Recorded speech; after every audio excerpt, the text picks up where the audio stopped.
আমাদের অনেকেরই ইচ্ছা আমাদের প্রিয় মানুষটা গোপনে ফোনে কার সাথে কথা বলছে এই বিষয়টার জানা আমাদের অনেকেরই আগ্রহ। বা আপনি যে কারো ফোনের কল লিস্ট কিন্তু খুব সহজে বের করতে পারবেন আপনার হাতে থাকা মোবাইলটার সাহায্যে। বিষয়টা শুনে অবাক হচ্ছেন তাই না? সো আপনারা তো অনেক অ্যাপসে দেখেছেন যে অ্যাপসের সাহায্যে ফোনের কল লিস্ট বের করা যায়, কিন্তু সঠিকভাবে সেখান থেকে কিন্তু নাম্বারগুলো কালেক্ট করা যায় না। তবে আজকে আমি যে অ্যাপস নিয়ে আলোচনা করব এই অ্যাপস থেকে আপনি ফোনের সমস্ত কল ডিটেলস কিন্তু বের করতে পারবেন। সে কত সময় কথা বলেছে, কয় টাকার কথা বলেছে, কয়টা এসএমএস করেছে, সব কিছুই বের করতে পারবেন আপনার ফোনটা দিয়ে।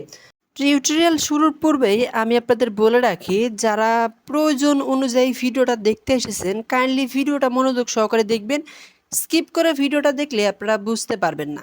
ইতিপূর্বে যে ভিডিওগুলো ছিল সেটাও কিন্তু গুরুত্বপূর্ণ ভিডিও ছিল, বাট আপনারা স্কিপ করে দেখেছেন যার কারণে বুঝতে পারেননি। তো আজকে আমি ফোনের কল লিস্ট বের করব এমন একটি অ্যাপসের সাহায্যে যে অ্যাপসটার সাথে আমরা কম বেশি প্রত্যেকেই পরিচিত। তবে মজার বিষয় হচ্ছে এই অ্যাপস কোনো থার্ড পার্টি অ্যাপ্লিকেশন না, অনেকেরই পরিচিত অ্যাপস এইটা। তো যাই হোক, প্রথমে আপনারা যে কাজটি করবেন সরাসরি গুগল প্লে স্টোরে চলে যাবেন। আমি আসলে গুগল প্লে স্টোরের অ্যাপসটা প্রত্যেকের ফোনে রয়েছে। প্লে স্টোরের যে অ্যাপসটা সেটা প্রত্যেকের ফোনে রয়েছে। আমি আমার ফোন থেকে গুগল প্লে স্টোরে চলে আসতেছি। আসার পরে একদম নিচে সার্চ আইকন পেয়ে যাবেন, এখানে ট্যাপ করবেন। তারপরে উপরে সার্চ অ্যাপস অ্যান্ড গেমস নামে অপশন পেয়ে যাবেন, জাস্ট এখানে ক্লিক করবেন। এখানে আপনি লিখবেন MYGP, মাইজিপি অ্যাপ লিখে জাস্ট একটু সার্চ করবেন। তো মাইজিপি অ্যাপ লিখে যখন সার্চ করবেন আপনাদের সামনে এরকম একটা পেজ কিন্তু চলে আসবে। তো যারা অ্যাপসটা ইতিপূর্বে ইনস্টল করেছেন তাদের হচ্ছে এখান থেকে আপডেট করতে বলবে। যেহেতু অ্যাপসটা আমার হাইড করা রয়েছে সেহেতু এনাবল করতে বলা হচ্ছে। ওকে, তো যাই হোক, যারা অ্যাপসটা আপডেট করে নেবেন। ওকে, অ্যাপসটা আপডেট করার পরে সরাসরি মাইজিপি অ্যাপসে প্রবেশ করবেন। মাইজিপি অ্যাপসে প্রবেশ করার পরে এখানে আপনাদের সামনে এরকম পেজ চলে আসবে। অনেকেই আমাকে কমেন্ট করেছেন যে ভাই আমি তো আমার ফোনের কল লিস্টের নাম্বারগুলো খুঁজে পাচ্ছি না। হ্যাঁ, এমনটা হতে পারে যে আপনার ফোনে দুইটা সিম রয়েছে, বাট মাইজিপি অ্যাপসে আপনি একটা সিম লগ ইন করে রেখেছেন। মাইজিপি অ্যাপসে যে সিমটা লগ ইন করে রেখেছেন সেই সিমের হিস্ট্রিগুলো কিন্তু চলে আসবে।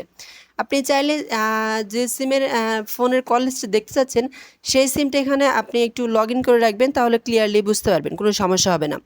তো দুইটাই একই প্রসেস, কোনো সমস্যা নেই। প্রথমে আপনারা মাই অ্যাকাউন্ট নামে অপশন পেয়ে যান, জাস্ট এখানে ক্লিক করবেন। মাই অ্যাকাউন্টে ক্লিক করলে আপনাদের সামনে এরকম পেজ চলে আসবে। সিম্পলি এখান থেকে স্ক্রল ডাউন করে নিচের দিকে যাবেন। নিচের দিকে আসার পরে ইউজার হিস্ট্রি নামে একটা অপশন পেয়ে যাবেন। ইউজার হিস্ট্রি, জাস্ট এখানে ক্লিক করবেন।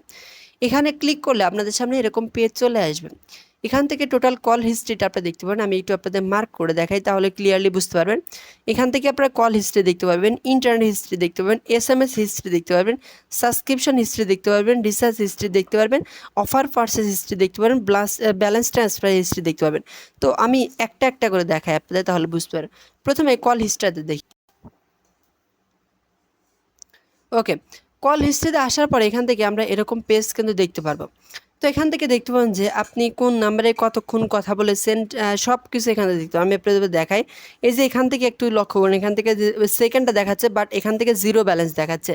যার কারণ হচ্ছে এখান থেকে আমি হচ্ছে তাকে সে আমাকে ব্যাক করেছিল, মানে সে আমাকে ফোন দিয়েছিল, যার কারণে এখানে শুধু সেকেন্ডে দেখাচ্ছে, বাট ব্যালেন্সটা দেখাচ্ছে না।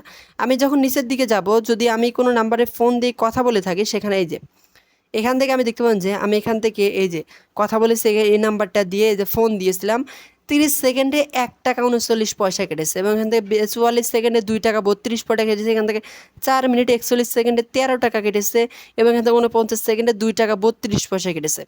তো এরকম হিস্ট্রি এখান থেকে প্রচুর হিস্ট্রি রয়েছে। আমি কোন নাম্বারে কতক্ষণ কথা বলেছি সব হিস্ট্রি কিন্তু এখান থেকে রয়েছে। এখান থেকে আমি লাস্ট 30 দিন দিয়েছি, আপনি লাস্ট 60 দিনে দিতে পারবেন, অথবা এখান থেকে আপনি ক্যালেন্ডার সিলেক্ট করে দিতে পারবেন যে আপনি কোন মাস থেকে কোন মাসে দিক। ধরুন আমি এখান থেকে দিয়ে দিচ্ছি, আমি মের 15 তারিখ থেকে আমি এখান থেকে দিয়ে দিচ্ছি। এখান থেকে আমি দিয়ে দেবো হচ্ছে জুন 13 তারিখ, অর্থাৎ মে মাসের 15 তারিখ থেকে জুন মাসের 13 তারিখ। এখান থেকে দেওয়ার পরে এখান থেকে যে কল হিস্ট্রিগুলো দেখতে পাবো। টোটাল কথা বলেছি এখান থেকে 92 মিনিট, এবং টোটাল এখান থেকে 75 টাকা 99 পয়সার কথা বলেছি আমি, মানে আমি কল দিয়ে কথা বলেছি সেই হিস্ট্রিটা রয়েছে। এবং আপনি একটু জিনিস লক্ষ্য করবেন, এই যে এখান থেকে যেগুলো দেখতে পাবেন যে শুধু এই যে সেকেন্ডটা রয়েছে, বাট ব্যালেন্সটা জিরো দেখাচ্ছে, যার মানে হচ্ছে ওই পাশ থেকে ফোন দিয়েছিল, ফোন দিয়ে আমি কলটা রিসিভ করে কথা বলেছি। হ্যাঁ, তো এটা হচ্ছে কল হিস্ট্রি গেল। এবং এখান থেকে আপনারা পেয়ে যাবেন ইন্টারনেট হিস্ট্রি। আমি লাস্ট এখান থেকে এখান থেকে লাস্ট 1 মাসে এখান থেকে 11 জিবি ইন্টারনেট ব্যবহার করেছি সেটা দেখতে পারবো, এবং SMS হিস্ট্রি লাস্ট এখান থেকে আমি 30 দিনে 196টা SMS এখান থেকে আমি রিসিভ করেছি, আমি কোনো SMS করিনি, যার কারণে ব্যালেন্স জিরো দেখাচ্ছে। তো আপনারা এখান থেকে দেখতে পাবেন যখন আপনি কাউকে মেসেজ করবেন সেই মেসেজ এখান থেকে ব্যালেন্স দেখাবে, আপনি যতই অফার কিনে কথা বলেন এখানে ব্যালেন্স দেখাবে। হ্যাঁ, তো এটা গেল। তারপরে আবার এখান থেকে সাবস্ক্রিপশন, যদি কোনো সাবস্ক্রিপশন কিনে থাকেন সেটা এখান থেকে দেখতে পারেন। সো আশা করি বিষয়টা ক্লিয়ার হয়ে গেছেন যে আপনি এখান থেকে রিসার্চ হিস্ট্রি দেখতে পারবেন, যে আপনি ফোনের কল লিস্ট কীভাবে বের করবেন, সেটা আপনার ফোনে হোক অন্য কারো ফোনে হোক।